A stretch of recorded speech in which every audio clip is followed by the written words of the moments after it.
They came with charts and crosses.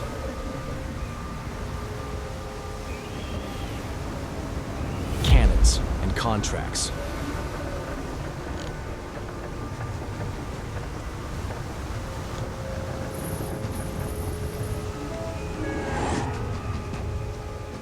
Promises in one hand, gunpowder in the other. In the 1600s, Taiwan became more than just an island. It became a prize.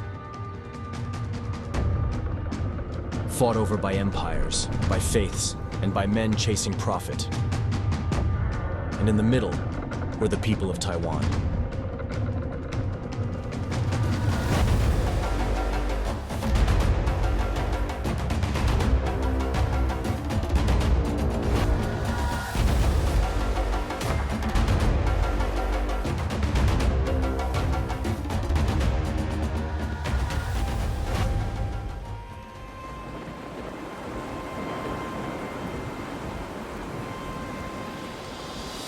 In Europe, war was constant, but profit was eternal.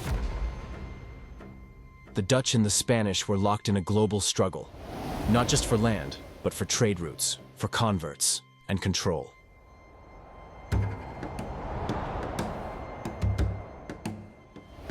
Taiwan, then called Formosa, sat at a crossroads, close to China, near Japan, rich in resources, and, until now, unguarded.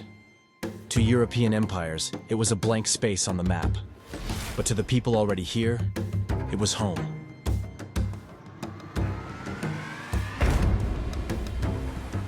In 1624, the Dutch East India Company arrived in southern Taiwan. They called themselves the VOC, short for Verenigde Oost-Indische Company. They built a fortress on an island of sand. They named it Fort Zeelandia. They claimed the land in the name of the Netherlands, but they weren't alone. Han Chinese settlers were already arriving, escaping famine, fleeing war, or chasing fortune. And across the island's interior, dozens of indigenous nations watched, waited, resisted. The Dutch traded with some, taxed others, converted a few, and when that failed, they used force. They brought sermons and soldiers, school books and stocks.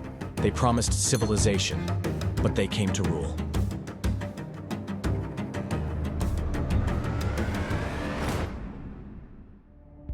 The Dutch weren't the only ones watching Taiwan. To the north, the Spanish arrived. In 1626, they built Fort San Domingo in Damsui. Then another fortress, in the harbor of Geelong. Their mission?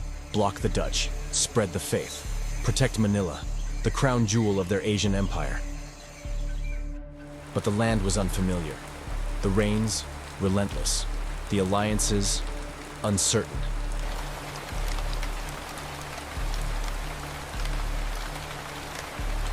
To them, Formosa was a frontier. To the locals, the Spanish were just another flag, another language, another power passing through.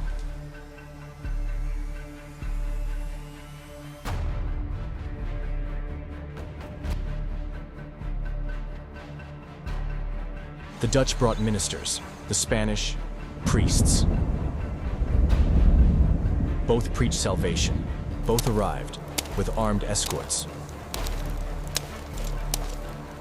In Dutch schools, children learned psalms and Latin script. In Spanish chapels, the cross replaced the drum. The bell replaced the chant. Some converted out of belief, others for protection. Still others resisted, quietly or with fire.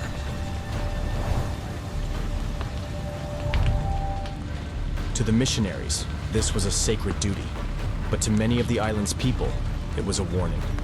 Rituals that had survived 1,000 seasons, now forbidden. Names were rewritten. Ancestors, forgotten. Temples razed, or remade into churches. But faith doesn't always bend. Not forever.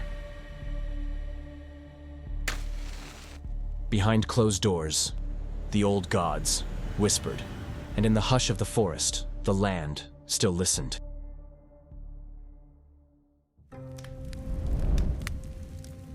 Beneath the gospel was gold.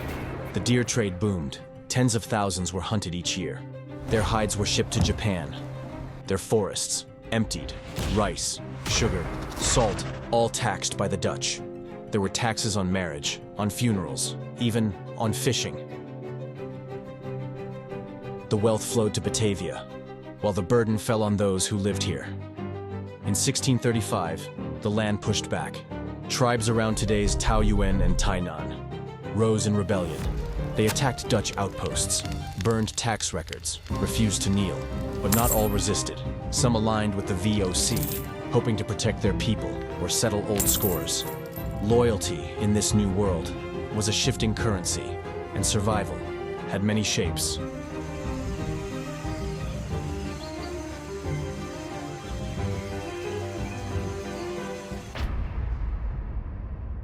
By the 1640s, the Spanish had withdrawn. The Dutch were alone. But their victory brought no peace.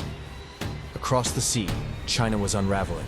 The Ming dynasty was falling, and a warlord named Zheng Qinggong was preparing to fight back. The Dutch knew him by another name, Koxinga. He commanded ships, he commanded loyalty, and he had his eyes on Formosa. For now, the Dutch still held the island, but over the horizon, another storm was gathering.